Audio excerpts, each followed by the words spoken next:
Hello everyone, welcome back to my channel. तो आज हम इस वीडियो में काउंसलिंग से रिलेटेड जो भी क्वेरीज़ हैं स्टूडेंट्स को, उनके बारे में डिस्कस करने वाले हैं। और जिन बच्चों ने अपनी काउंसलिंग का फॉर्म नहीं भरा है, उनसे रिलेटेड जो क्वेरीज़ हैं उनके विषय में हम आज बात करने वाले हैं। फ़िलहाल बीएड का जो काउंसलिंग का रिज़ल्ट है वो अभी नहीं आया हुआ है। जल्दी ही इसका रिज़ल्ट आ जाएगा। काउंसलिंग का मतलब आपको कॉलेजेस अलॉट हो जाएंगे जल्द ही। आप थोड़ा सा वेट कीजिए, थोड़ा टाइम लगता है इन चीज़ों में, क्योंकि जब आप अपना काउंसलिंग का फॉर्म भरते हो तो सभी कॉलेजेस को आपकी डिटेल्स सेंड की जाती है। उसके बाद आपकी कट ऑफ मार्क्स पता चलता है कॉलेज को। तो देन उसके बाद सीट के अकॉर्डिंग जिन्होंने काउंसलिंग का फॉर्म भरा है उनको सीट अलॉट होते हैं फ़र्स्ट काउंसलिंग में। और अगर फ़र्स्ट काउंसलिंग में कुछ सीटें बच जाती हैं तो बच्चे क्या करते हैं, दोबारा फॉर्म को फिलअप कर लेते हैं, तो जिससे सेकंड काउंसलिंग दोबारा होती है। और जो गवर्नमेंट कॉलेजेस होते हैं उनमें सीटें क्या होती हैं, कम होती हैं। मतलब अवेलेबल सीटें कम ही होती हैं, 50 या 50+ होती हैं, थोड़ी सी ज़्यादा नहीं होती हैं, इतनी ही सीटें होती हैं। तो मोस्ट ऑफ जिनके ज़्यादा मार्क्स हैं, चाहे वो जनरल कैटेगरी के हों, SC ST OBC किसी भी कैटेगरी से हों, तो उनका पहले सिलेक्शन होता है पहली काउंसलिंग में। और बाय चांस किसी बच्चे ने एडमिशन नहीं लिया तो उसकी सीट क्या हो जाती है, खाली हो जाती है। वो एडमिशन नहीं लेता उस पहली काउंसलिंग में, तो उसकी सीट को फिलअप करने के लिए दोबारा काउंसलिंग की जाती है।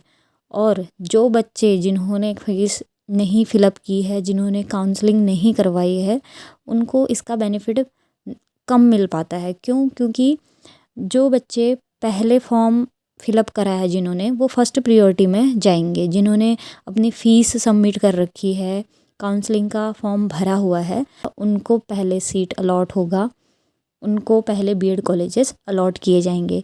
देन जो लास्ट में प्रायोरिटी में आएंगे वो हैं जिन्होंने काउंसलिंग का फॉर्म फिलअप नहीं किया है।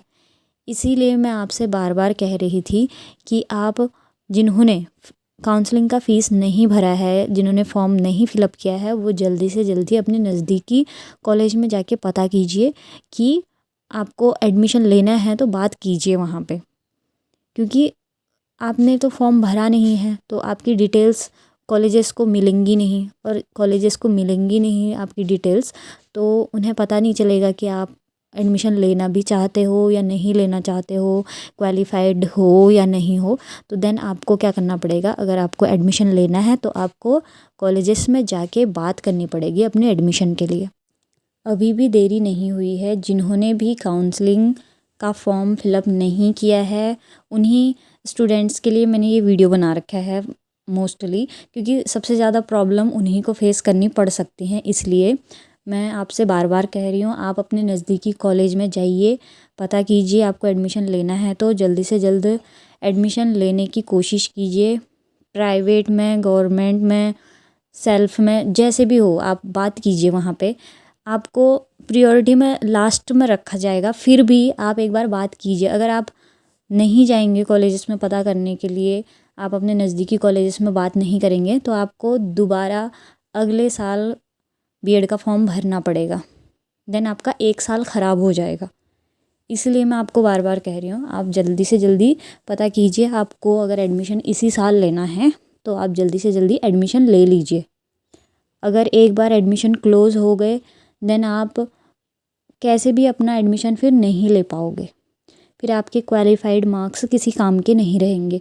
फिर आपको अगले साल ही बीएड करना पड़ेगा, फिर से एग्ज़ामिनेशन फॉर्म भरना पड़ेगा, फिर से क्लियर करना पड़ेगा।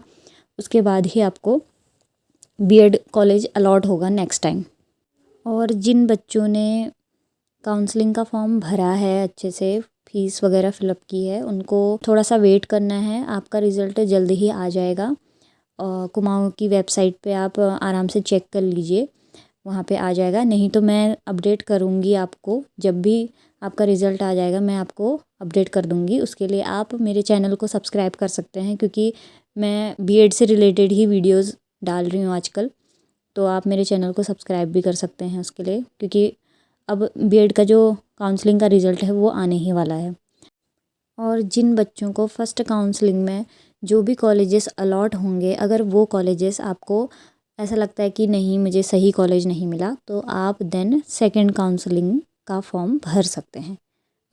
अदरवाइज़ पहले अलॉटमेंट में ही आप अपना एडमिशन भी ले सकते हैं, ये आपकी चॉइस है।